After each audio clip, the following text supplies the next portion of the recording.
Sosok Marfuah poroti staf media Prabowo sampai 48 juta rupiah, nyamar jadi pria ngaku pilot Emirates. Sosok Marfuah, wanita yang nyamar jadi pria dan mengaku berprofesi seorang pilot.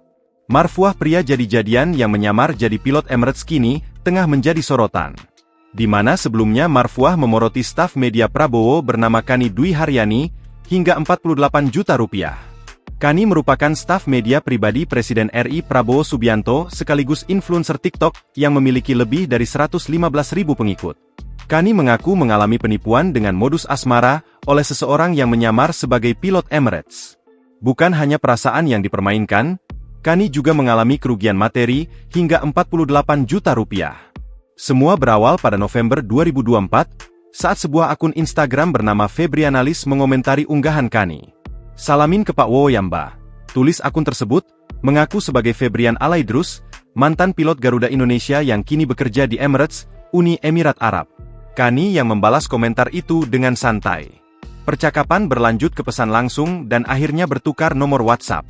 Dalam chat, si pelaku memperkenalkan diri sebagai Febrian, seorang pilot karismatik, sopan, dan perhatian. Tipe yang gampang bikin siapapun luluh. Pada 1 Maret 2025, si Febrian mulai minta bantuan. Katanya, butuh 13 juta rupiah untuk biaya administrasi masuk kerja sepupunya yang bernama Cipa. Tanpa curiga, Kani pun mengirim uang ke rekening atas nama Indri Sintia. Lalu pada 27 April 2025, permintaan kedua datang. Kali ini 35 juta rupiah, alasannya untuk membayar training Emirates. Total kerugian 48 juta rupiah. Kecurigaan Kani muncul saat ia mencoba mengirim bunga ke alamat si Febrian di Rangkas Bitung. Tapi alamatnya ternyata fiktif. Sosok di balik akun itu adalah Marfuah, perempuan 21 tahun asal Lebak, Banten.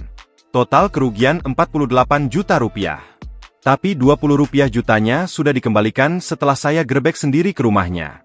Sisanya 28 juta rupiah belum kembali, ujar Kani saat diwawancarai Tribun Banten, Selasa, 17 Juni 2025, dikutip dari Tribun Jateng.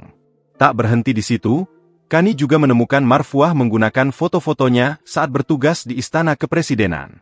Foto-foto itu diunggah ulang oleh akun palsu untuk memperkuat narasi bahwa si Febrian memang dekat dengan lingkungan istana.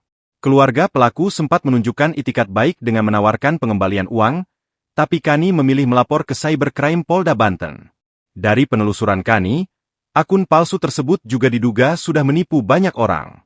Pelaku akhirnya ditangkap oleh polisi pada Jumat malam, 12 Juni 2025, di rumahnya di Sumur Buang, Kelurahan Kadu Agung Timur, Kecamatan Cibadak, Kabupaten Lebak. Download Tribun X sekarang, menghadirkan lokal menjadi Indonesia.